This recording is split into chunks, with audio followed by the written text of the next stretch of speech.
प्रश्न 1 एपी में a बराबर 2, d बराबर 8 और Sn बराबर 90 दिया है। n और an ज्ञात कीजिए। इस प्रश्न में हमें एक एपी में a बराबर 2, d बराबर 8 और Sn बराबर 90 दिया है, तो हमें n और an का मान ज्ञात करना है। इस प्रश्न को हल करने के लिए हम लिखेंगे हल दिया है और उसके बाद में जो भी चीज़ें दी है उनको यहाँ पर लिख लेंगे। तो पहली चीज़ a बराबर 2 दिया है तो हम उसको लिख लेंगे, फिर d बराबर 8 दिया है तो उसको भी लिख लेंगे और उसके बाद में Sn बराबर 90 दिया है तो उसको भी यहाँ पर लिख लेंगे। ठीक है, अब Sn का मतलब होता है n पदों का योग, तो n पदों का योग का सूत्र हम यहाँ पर लिख लेंगे। ठीक है, और ये बराबर का चिन्ह और बराबर के उधर 90। अब हम यहाँ पर a और d का मान रखेंगे और इसे सोल्व करेंगे। ठीक है, तो यहाँ पर क्या आ जाएगा, ये तो n बटे 2 ही रहेगा। ठीक है, कोष्टक में 2 गुणित a का मान कितना है 2 प्लस ये n माइनस 1 गुणित d का मान कितना है 8। ठीक है, और ये बराबर का चिन्ह और 90। ठीक है, अब हम क्या करते हैं, ये n लिख लेते हैं। n के बटे में ये जो 2 है ना, इसको बराबर के उधर भेजेंगे तो 90 के साथ में गुणा में चले जाएगा। ठीक है, तो इस 2 को हम उधर भेज देंगे। ठीक, अंदर क्या बचता है देखते हैं, 2 गुणित 2 4 हो जाएगा, प्लस 8 का गुणा अंदर कर देंगे, 8 का गुणा n के साथ में करेंगे 8n हो जाएगा, 8 का गुणा माइनस 1 के साथ में करेंगे -8 हो जाएगा, ये बराबर का चिन्ह 90 गुणित ये 2 जो है n के बटे में है, बराबर के उधर जाएगा तो 90 के साथ में गुणा में चले जाएगा। ठीक है, अब आगे सोल्व करते हैं, तो यहाँ पर ये n और कोष्टक के अंदर ये 8n रहेगा। ठीक है, 4 माइनस 8 कितना हो जाएगा -4 हो जाएगा। ठीक है, ये बराबर का चिन्ह 90 गुणित 2 ये कितना हो जाएगा 180। अब हम क्या करेंगे, यहाँ पर n का अंदर गुणा कर देंगे। ठीक है, तो n का अंदर गुणा करेंगे तो ये 8, n का गुणा n के साथ में करेंगे तो n का वर्ग हो जाएगा, फिर माइनस n का गुणा 4 के साथ में -4n, बराबर का चिन्ह, बराबर के उधर कितना है 180। अब हमारे पास में ये जो समीकरण आया है, इस पूरे समीकरण में 4 का भाग जा सकता है, तो हम इस पूरे समीकरण में 4 का भाग दे देते हैं। ठीक है, तो यहाँ पर 4 का भाग दे देंगे, हम 4 का भाग देंगे इसमें तो कितना आ जाएगा, ये 2 आ जाएगा, n² माइनस 4 का भाग देंगे इसमें 1 आएगा, 1 गुणित n आ जाएगा। ठीक, ये बराबर का चिन्ह, 4 का भाग से में तो ये कितना आ जाएगा 45 आ जाएगा। ठीक है, फिर अब हम लिखेंगे यहाँ पर 2n का वर्ग माइनस n, ये जो 45 है ये बराबर के उधर जो है प्लस का है, इसको उठा के बराबर के इधर लाएंगे तो माइनस का 45 हो जाएगा। ठीक है, और ये बराबर के उधर 0 रहेगा। इस प्रकार से हमारे पास में ये एक द्विघात समीकरण मिल गया है।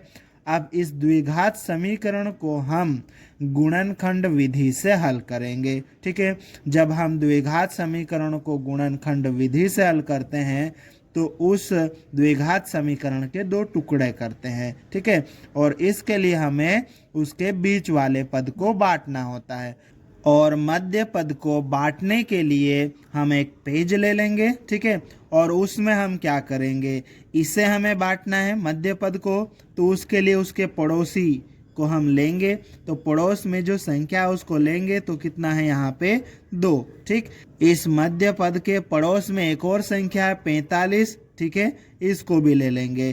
तो ये जो मध्य पद है, बीच वाला पद है, उसके पड़ोस में जो संख्याएं होती है उनको हम लेते हैं, फिर उनका गुणा कर देंगे। गुणा करेंगे तो यहाँ पर कितना आ जाएगा, 90 आ जाएगा। ठीक है, अब 90 के हमें ऐसे फैक्टर करना है, ठीक है, कि गुणा करने पर वापस 90 आए और जोड़ने और घटाने पर कितना आए, बीच वाला पद। अब बीच वाला पद कितना है, यहाँ पर कुछ नहीं दिख रहा, मतलब 1।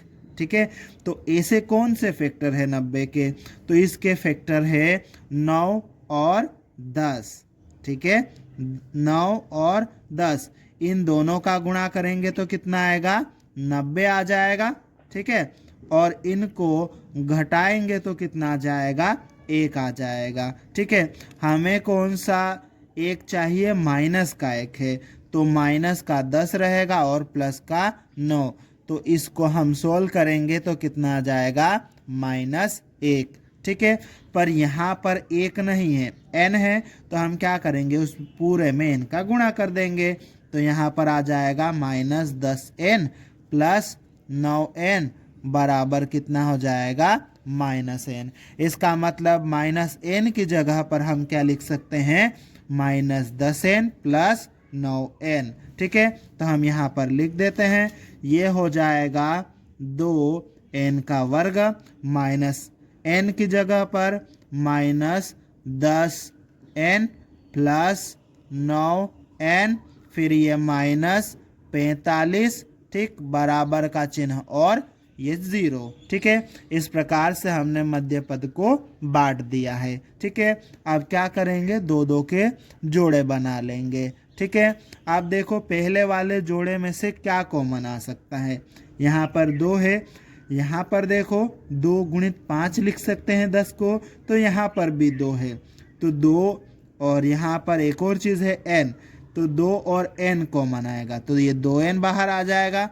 यहाँ से 2 गया, n स्क्वायर है, एक n गया तो एक n बच जाएगा। ठीक है, फिर ये माइनस का चिन्ह, यहाँ पर 10 की जगह 2 गुणित 5 है, 2 गया तो 5 और n तो गया ही, तो यहाँ पे n-5 बच जाएगा। ठीक है, फिर ये प्लस, अब यहाँ से क्या कॉमन आएगा, यहाँ 9 है, यहाँ पर 45, 9 गुणित 5 है, तो दोनों जगह 9 है, तो 9 को हम कॉमन ले लेंगे। ठीक, तो यहाँ n बचेगा और यहाँ -5 और ये बराबर का चिन्ह और उधर 0। अब ये पूरा हमारे पास में जो है, इस पूरे को एक जोड़ा समझ लो। तो यहाँ पर देखो दोनों जगह n-5 है, तो n-5 को हम बाहर ले लेंगे, कॉमन ले लेंगे। ठीक है, तो n-5 बाहर जाएगा तो यहाँ पर क्या बचेगा, 2n, और यहाँ से जाएगा तो क्या बचेगा, +9, और ये बराबर का चिन्ह और बराबर के उधर 0। इस प्रकार हमने वर्ग समीकरण के 2 टुकड़े कर लिए हैं।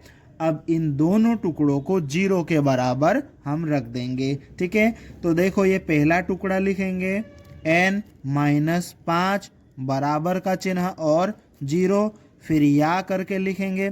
फिर ये दूसरा टुकड़ा 2n + 9 बराबर 0।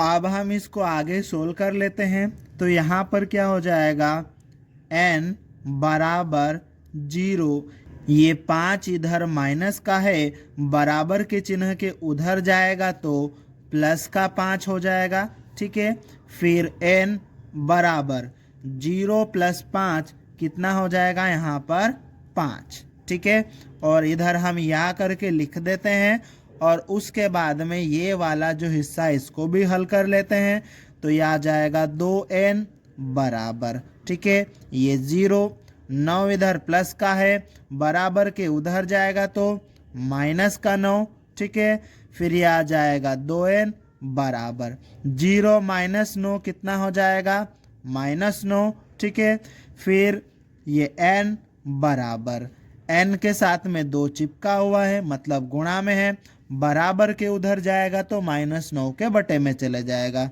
ठीक है, तो ये आ जाएगा -9/2। ठीक है, अब यहाँ पर n के दो मान हमें मिले, एक n बराबर 5 और एक n बराबर -9/2। ठीक है, n क्या है? समांतर श्रेणी के पदों की संख्या, और समांतर श्रेणी के पदों की संख्या जो है कभी भी -9/2 नहीं हो सकती है। ठीक है, समांतर श्रेणी के पदों की संख्या जो है वो एक धनात्मक पूर्णांक होती है, तो n का मान -9/2 नहीं हो सकता। फिर क्या हो सकता है?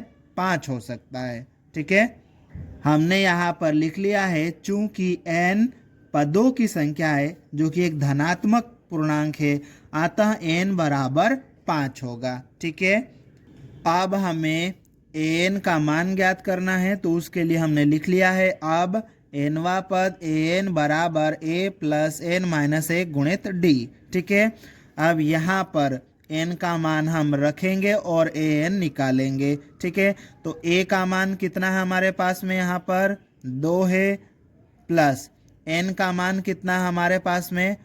5। ठीक, फिर -1 गुणित d का मान कितना है हमारे पास में?